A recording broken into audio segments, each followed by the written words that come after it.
Yeah, fire up on this Wednesday breakfast with Vossy and Mr. Chow here. Breakfast with Vossy and Brandy is the name of the show, but Mr. Chow, Matty Russell, in the boot of a car is his only chance of getting to Las Vegas. This is quite a program because Shane on the Sunrise Local Stores text has started he's opened up a can of whoop ass of the highest kind. 0457 736 736. He basically said there's only 4 teams that are worthy of a start next year that haven't been there. Melbourne, Dogs, Dragons, Cowboys. Then we have to do a rethink, which basically dismisses the Knights, the Tigers, the Titans, the Dolphins, the Eels. They don't deserve a shot at going to Vegas. The Eels don't deserve a shot. I reckon Shane's got a mate on text number 206. He says, the Eels to Vegas next year, I'd support that to celebrate 40 years without a premiership. That is quite a sideswipe of them. So who are the next 4? But Shane, if you want to respond to him, he says, Eels, Titans, Tigers, Knights, Dolphins, you are not worthy. Shano from Seven Hills sparking quite the reaction. Maybe the text of the first hour came from Blue Haven Magpie. There are 2 dickheads that listen to this program, and Shano is both of them.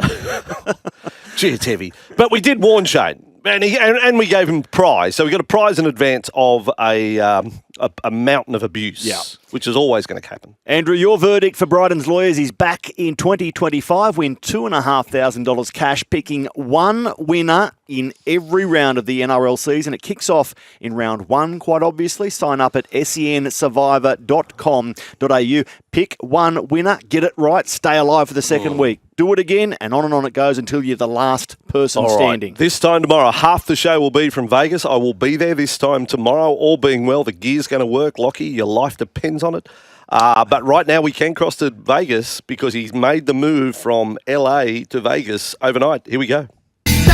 Doctor, give me the news. On Breakfast with Vossy and Brandy, the back page with David Riccio.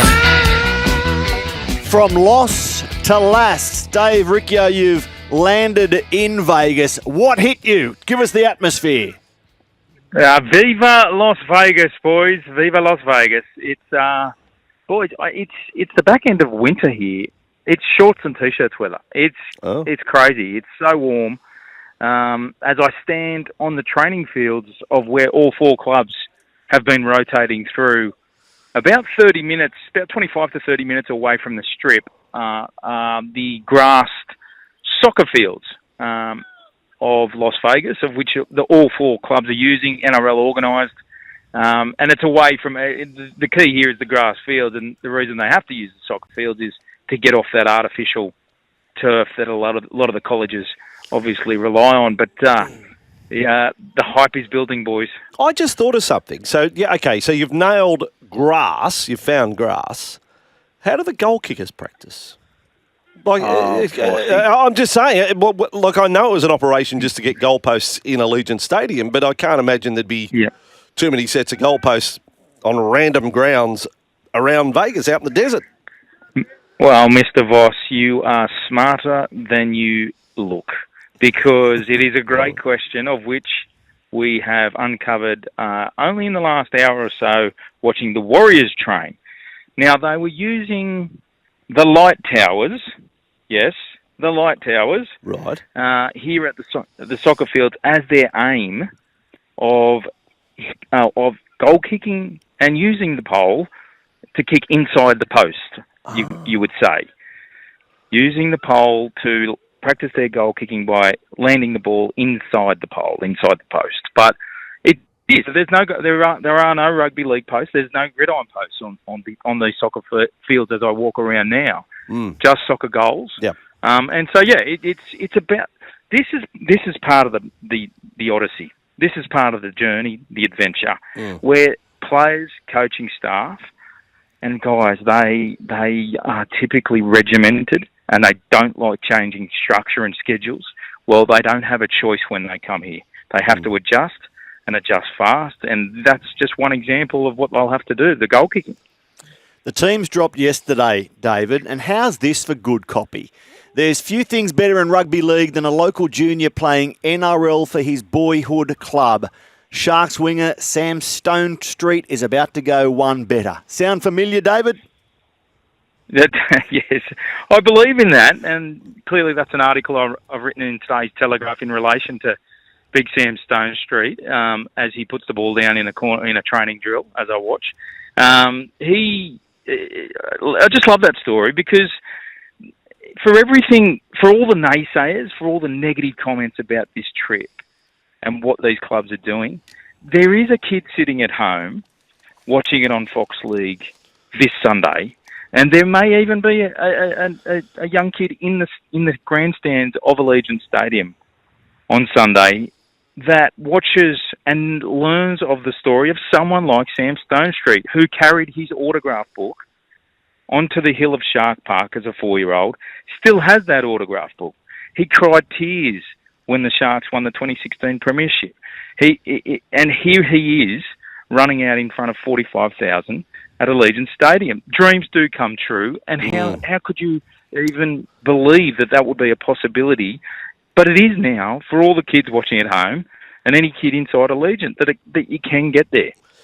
Well, Canberra have next level as well. When you talk about there is one player this weekend making his actual NRL debut, and that is Owen Paddy, who looked good in the trials, but he's going to play. His first game in the NRL is going to be Vegas. It's like a trivia question for years down the track. Who played their first game in the United States of America? But that's his story. And David, you might have the answer to this. I wondered straight away, did Ricky inform the family? Did he have time to let family and friends know that Owen is going to make his NRL debut? Is there a group of supporters that urgently have winged their way to Vegas to be part of this for Owen Paddy? I don't know whether you know the answer.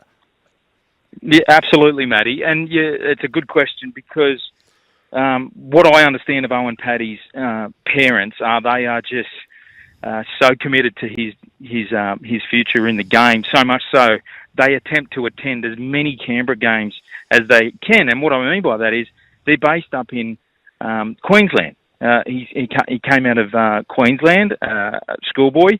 Actually went to the same school as Harry Grant, and Harry Grant's very much a mentor of his. But his parents make every attempt to get to Canberra games, and so Ricky, knowing that relationship of how much they love watching their boy, gave them the tip up that, hey, he's going to be playing at Allegiant in Las Vegas. So they're definitely on their way, if not already here. And may I say about Owen Paddy, the discussion around his future and the hope for his promise as a footballer is about as strong as I've ever heard Ricky Stewart speak about an up-and-coming player without wanting to put in too much pressure on his future.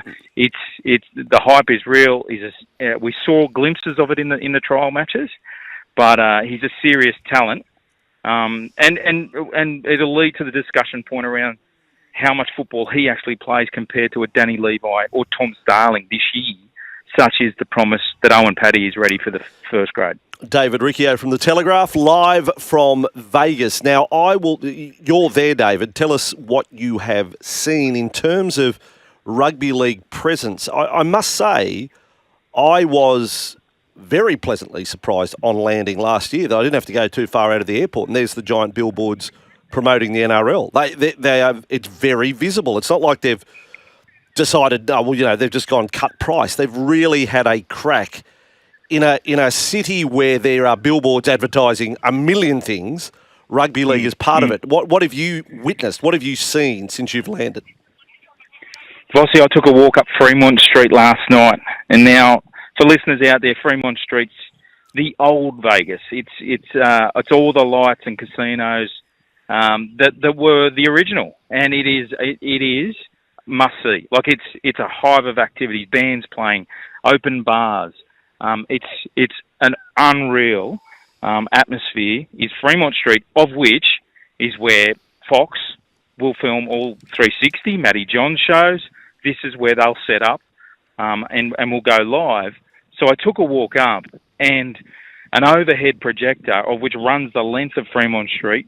I'm talking 20 football fields, 15 football fields long, is this overhead projection of NRL in Vegas with the faces of Nico Hines and Nathan Cleary and Josh Papali and also James Fisher-Harris. It's quite bizarre, but extraordinary at the same time that NRL's being showcased in as passerbys, just people from all over the world stare up. They only have to look up, and there's the NRL logo.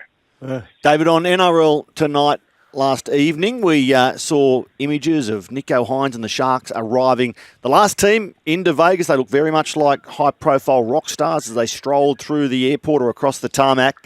No hiccups, no check-in dramas, all plain sailing for the Sharkies since arriving?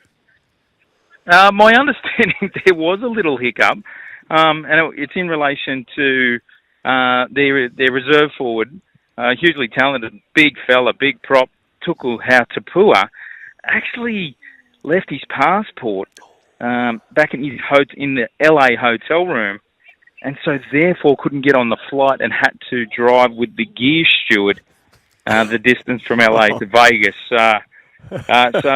Big Tuku Hautapua had a bit of a longer journey than the rest of his teammates. But again, guys, this is what happens. Yeah, rugby league.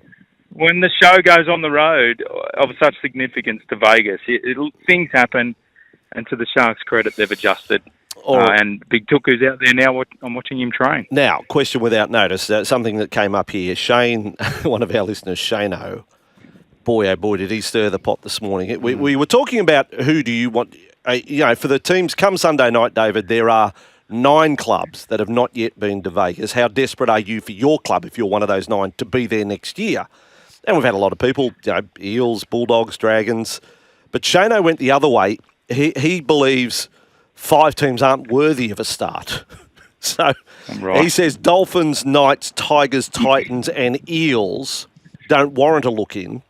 And once we get next year and we have Bulldogs, Dragons, Storm play, that we move on, we go back to the start again.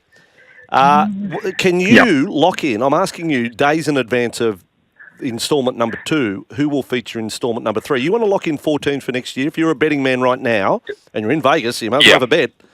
What are the 4 teams next year? Boys, let me go with what I feel. What I feel is unfolding. I feel as though, in a perfect world, the NRL would have liked a Queensland team here this year. That was certainly the case last year. And I think that's been, I won't say a missing element, but it's an element that the NRL would prefer, just due to the market coverage and the appeal and fan base that Queensland clubs attract. So I'm looking in a Queensland team absolutely 1,000% next year, and I'll go the Cowboys. Yep. I'll have the Cowboys in. And then the Melbourne Storm have been sitting in the background now for the first two runnings of this event, wanting to go both first and second year. They've missed out. I will put them in the frame as well. Okay. And then I'm going two big Sydney clubs, St George Illawarra and the Bulldogs. They've made significant overtures to the NRL as far as wanting to be part of it next year, and that alone will also ensure the NRL attracts a big supporter base flying over to Vegas. Hang on, sorry, are you Shane-O? Because that's what Shane-O said. Shane-O had those 4 going next year, and then it's the other 5 that then don't even get a look in. But so that does leave the Eels. Does that leave the Eels out of the picture? That's your opinion? Have you heard anything that the Eels aren't interested, or they are interested of going? No. There's definitely an appetite from the Eels. It was all too soon this year. Certainly they did not want to go this year with the appointment of Jason Riles. A rookie coach scenario attempting to navigate through this Vegas journey would be too much of an ask. Yep. And so that's been the case also for the Bulldogs with Cameron Ciraldo. He wasn't keen also in the infancy of his coaching career, but I believe that wheel's turned now for the Bulldogs' point of view. I will say this, the West Tigers have zero interest in going. Shane Richardson has been so open in declaring that he doesn't have any interest. So Tigers fans, I don't think the NRL are going to be very complimentary in return and inviting the Tigers to come in any place. Well, Dave Riccio, this morning, myself and Andrew have been auditioning for a big stage show in Vegas. We'll take you through our audition again. I'll be Dean Ritchie, you be Shane Richardson. Do West Tigers have a desire to head over in 2026, Riccio? No. No desire at all? No. That's a succinct answer. Can you elaborate? No. Out of 10, Riccio, would you give that 9 or 11? That's an 11. Thank you. Now, last one for you, David. And I'm up for the challenge if you really want to do something for the show. Take one for the team. But will you be sticking your feet in fish tanks and letting them nibble at your toes? Getting a fish pedicure. On the show. Wow. Fish pedicure there in Vegas. Yeah, never understood that. No. Never understood the process of fish biting your feet. Yeah, you're in my camp, but I asked Andrew, tell us about the attractions, the bright lights, the best things you're looking forward to doing in Vegas. He went straight to the fish pedicure, can you believe it? No, I didn't We are. That's Mr. Voss. You whack job. Oh, mate, that's absolutely fair. I'm ringing Brighton's lawyers, 1-800 848 848. David, I will join you there tomorrow, whether there's a fish tank involved or not. I'll be there, and maybe just a little sitting at the Bellagio. David, have you got any advice for us on this Wednesday? People, getting ready for work. There's people getting ready for school. Some people are a bit down on their luck. Have you got something of wisdom for them? Thank you, boys. Go well. And nice. As you mentioned, Andrew, Brighton's lawyers need expert legal advice. That's what we do.